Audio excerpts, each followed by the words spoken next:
If you change the way you look at things, the things you look at change. That's attributed to the late, great Wayne Dyer. And I want to dive into this concept and bring in some other things from A Course in Miracles, The Way of Mastery, Joe Dispenza, Bashar. We'll cover all the greats. So one thing that is really striking me right now is how all events are neutral until we assign meaning to them. And it's really easy to say that. And then you look at things like the Holocaust. How could that possibly be neutral? That one I don't get yet, but it could have been a bad example to start with.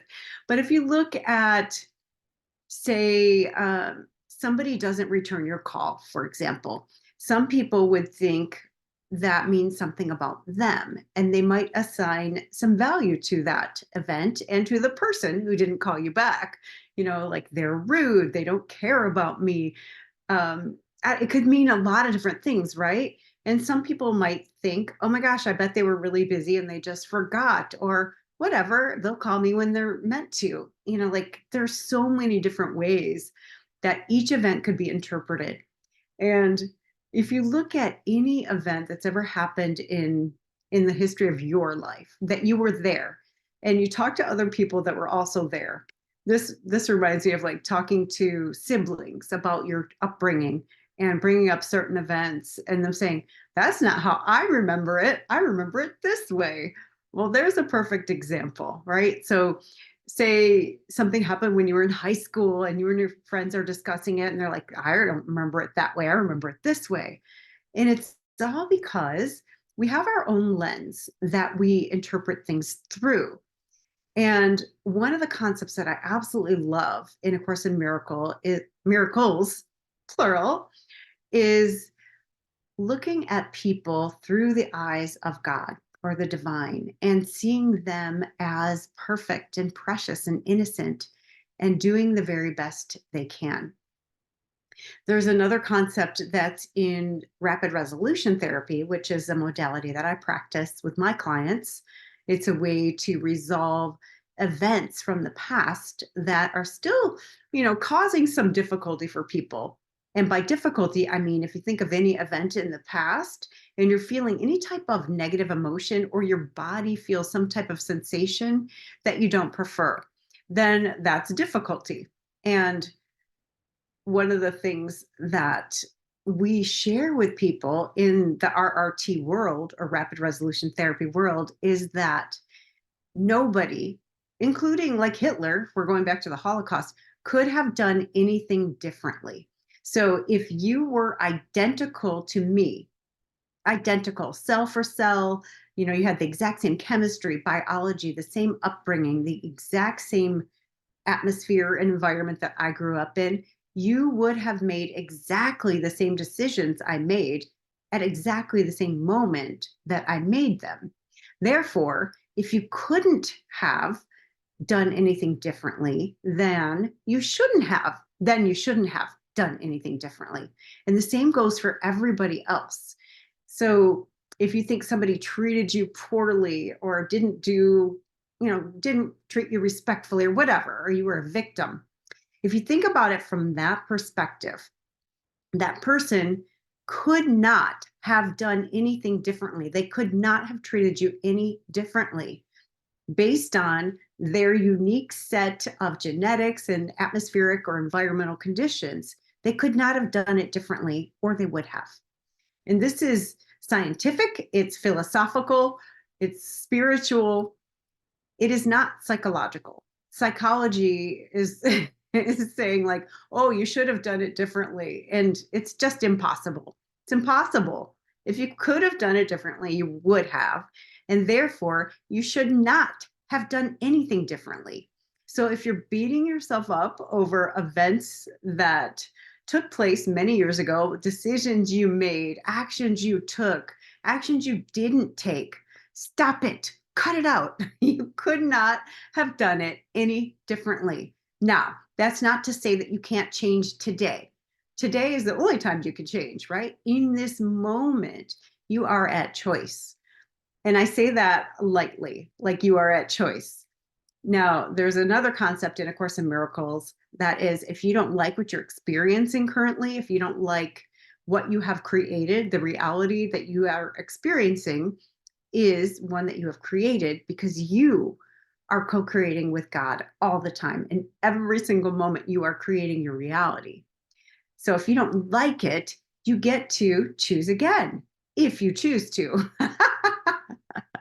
That's funny, right? So say, for example, you're at a party and you feel like you don't fit in. You chose that. For some reason, you chose to feel separate. Now, not you, but the ego part of you chose to feel separate. So if you don't like that, what could you do? What action could you take? Well, number one, you could make a decision to remember the truth of who you are, which is you are one with everyone. You are one with God. You are one. There is no separation. You are just one. And coming from that place, you could choose to open your heart and to see everybody with love. And the moment you do that, the moment you choose to look through the lens of love, you're going to see people very differently. It's super fascinating. I invite you to try this. And I play this game sometimes. There's an exercise in this book that I study called The Way of Mastery, and it's called 5 Minutes as Christ. So you spend 5 minutes in meditation as Christ, which means you have all power under the sun given to you, which is actually biblical, and it's in most spiritual texts that you have the exact same power that God has because you are an extension of the divine. So, as Christ, what do you create? How do you look at people?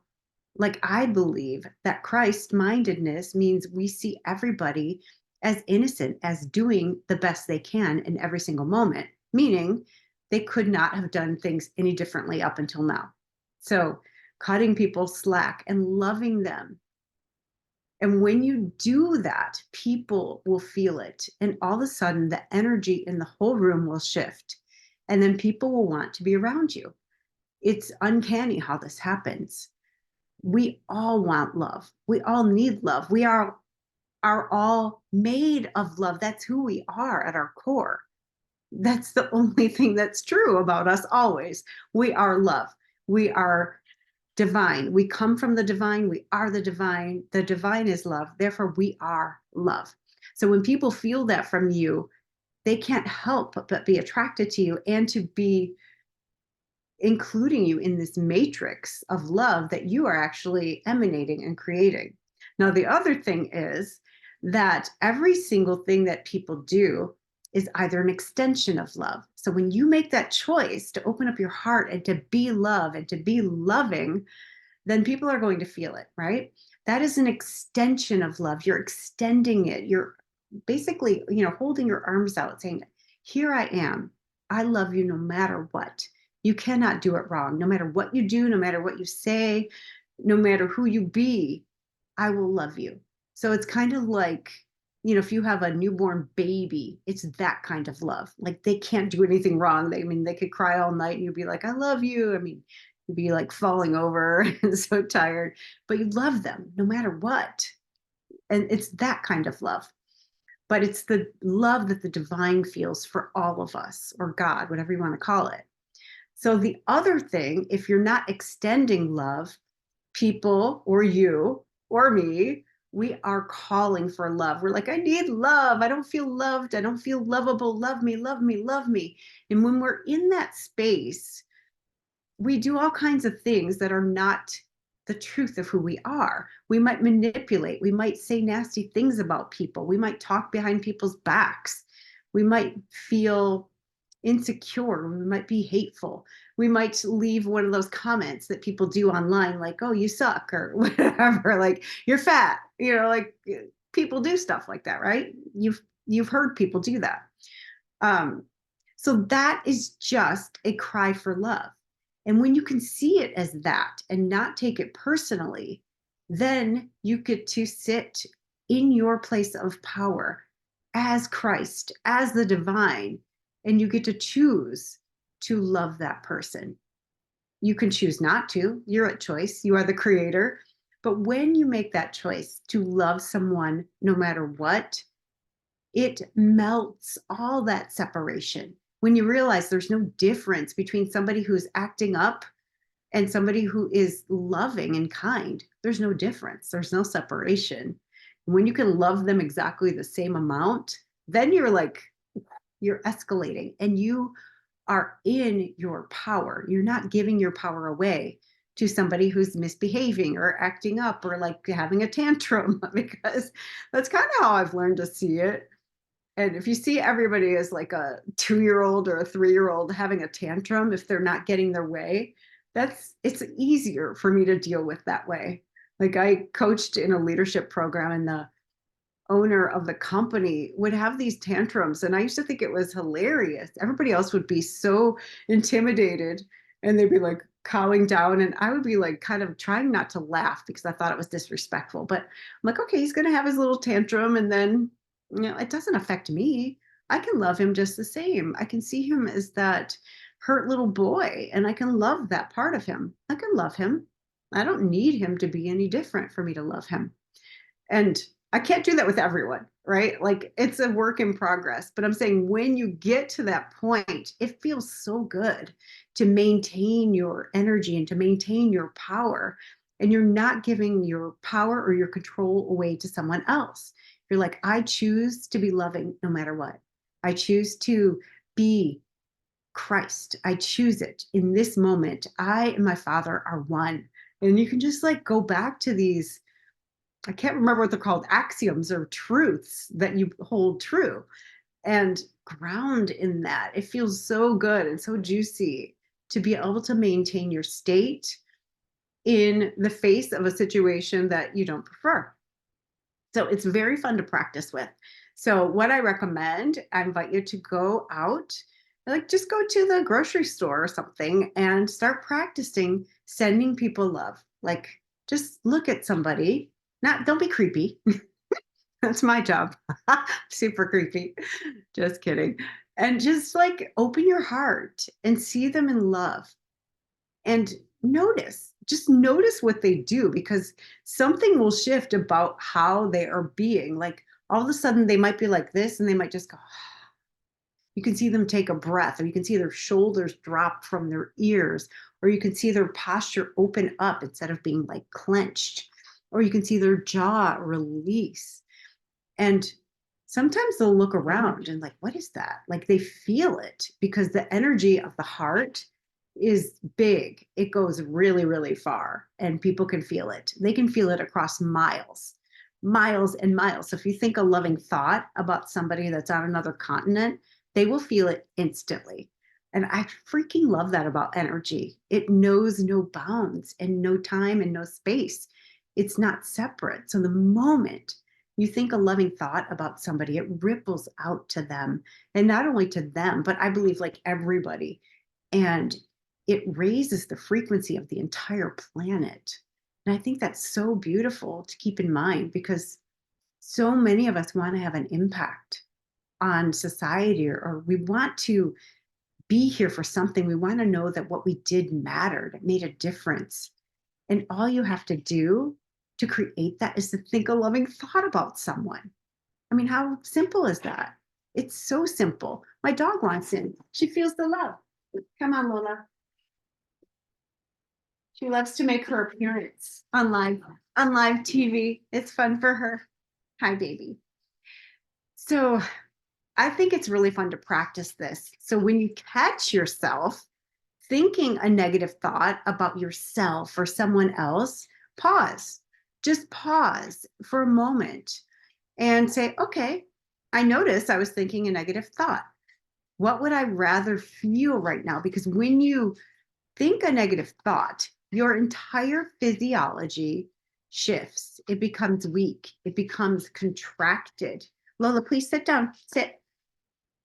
So I do applied kinesiology sometimes, which is muscle checking. And you can actually check yourself.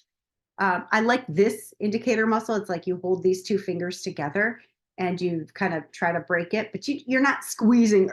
You're just holding them together. So show me a yes, show me a no. So no is like these muscle fibers break. So when you are thinking a negative thought about somebody, your muscles all get weak. You can't, it will just go right through. Also, if they aren't protecting their energy field, they will feel that negative thought too, and their whole energy system will be depleted and will get weak. So be careful with that. I know some people are like, yes, that's what I want. But no, it's affecting you. It's affecting them. It's affecting everybody around both of you. So it creates the opposite ripple that we really want.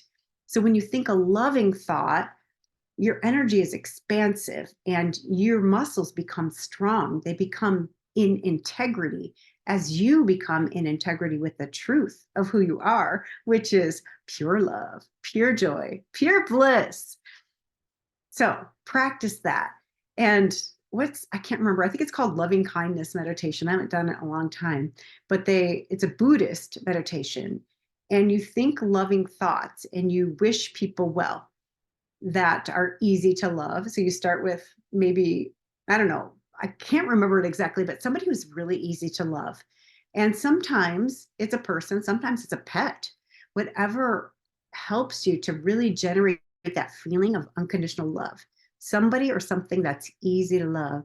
And then you go to like your spouse and your family, and then your friends, and your acquaintances, and then I can't remember, maybe everybody in the world. And then at some point you go to the people that you don't like so much. and and yourself. Yourself is in there too, in the top three, I think.